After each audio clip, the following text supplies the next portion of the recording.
Hello, and I have the honor of meeting the Kramer and one of the founding fathers of the FHIR spec. So my question to you is, you are at the openEHR conference today, and worldwide we are seeing FHIR being adopted as the main de facto standard for health IT. What's your opinion? What's your thoughts here? Where does FHIR fit in? Where does openEHR fit in? Right, so I'm actually glad to see all the presentations here and see lots of presentations where the words FHIR and openEHR appear on the same page, because I do think it makes sense. I mean, for years I've been talking to openEHR people like Ian McNichol, and we've drunk quite a few whiskeys over, how should these two be combined? And it's always been made sense to me that openEHR is a very good model for defining a flexible, solid clinical decision, or clinical data repository. And most of the things that I see, so also from the colleagues here at Better and in Code 24, is exactly what I see happening now. So I'm pretty happy that it's actually becoming a reality. That's true, but we still have majority, let's say the US. You have the US core FHIR profiles also defining the same clinical data that's already in openEHR and defining it differently. And then the German profiles come along and they define it differently. I don't know if there is a Swedish profile, but each country is reinventing the clinical models again and again with FHIR. Yeah. And they're putting that into law and they're mandating that they use R4. Do you see a problem here? Not necessarily. That might seem funny, but I think the fact that people develop different data models for what we think are the same things has nothing to do with technology, but the way that people work. People operate in their area. I always think in context of exchange. And so if you're in Germany, you exchange data in Germany. And if you exchange data in Belgium, you exchange data in Belgium, or even smaller scale. And those people will look at each other and say, hey, look, we have an assignment, we have a problem, we need to fix an interoperability problem. Let's get some tools and get that fixed. And they'll pick FHIR and they'll say, oh, now let's model the data that we have here nationally. And of course, you can look at what other countries have been doing, but you'll always see that they look at their local requirements and then think, we'll be inspired by what the other countries have done, but we'll do it our own way. And I've never seen anything like, that happens all the time. That happens within FHIR, it happens probably within openEHR, and it will happen across both standards. And that's a human thing, and it will keep on happening. Makes sense in some extent because we do have multiple CKMs, and there is the German HIMED CKM. What's the solution as humanity? How are we supposed to represent and exchange data? Like, are we bound to repeat this mistake again and again? I think so, yes. I mean, the fact that we all speak a different human language hasn't stopped humanity from growing. I think that's the same thing here. You can come quite a long way with having your local standards. I'm not a believer in universal, cross-the-globe global standards, not because it's theoretically impossible, just because that's not the way the world and human beings work. And even within languages, I often make a comparison with languages. Even with languages, when you talk to your colleagues, you develop your own jargon.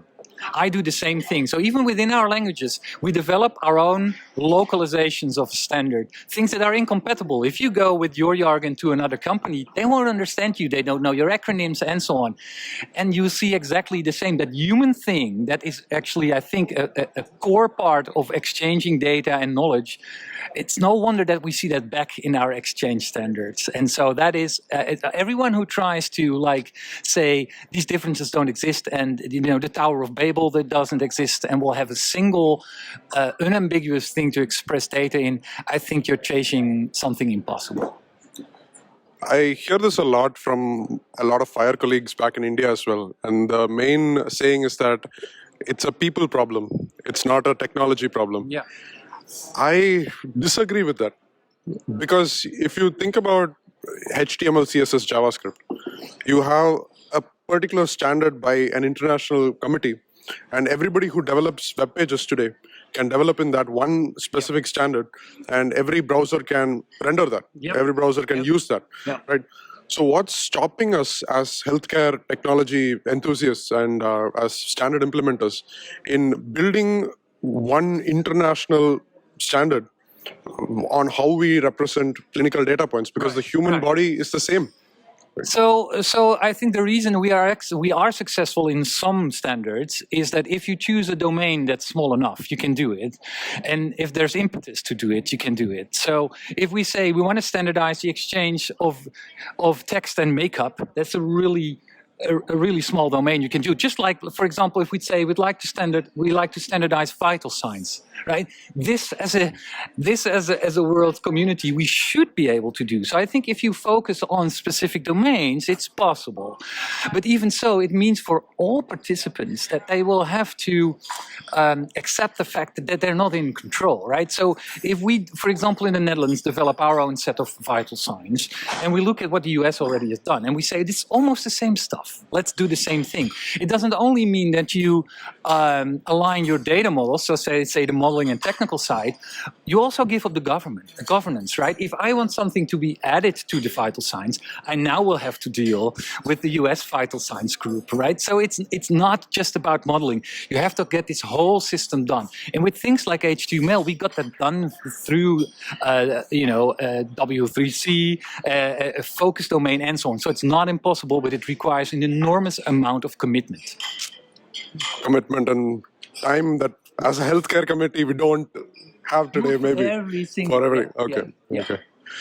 Interesting take, yeah. A question from the audience here, but isn't an archetype, for example, quite a small domain? So like you said, with the vital signs, you could get people to agree, and with an archetype, which is a maximal data set, that might be small enough to get people to agree globally on some things. Yeah. And so but that comes back to what I said. If we have a domain that's small enough, we could do it, and then we have to have all the other stars aligned as well. So that's project budgets, timing, when you want to have this ready, everyone being okay, giving up some of his or her governance.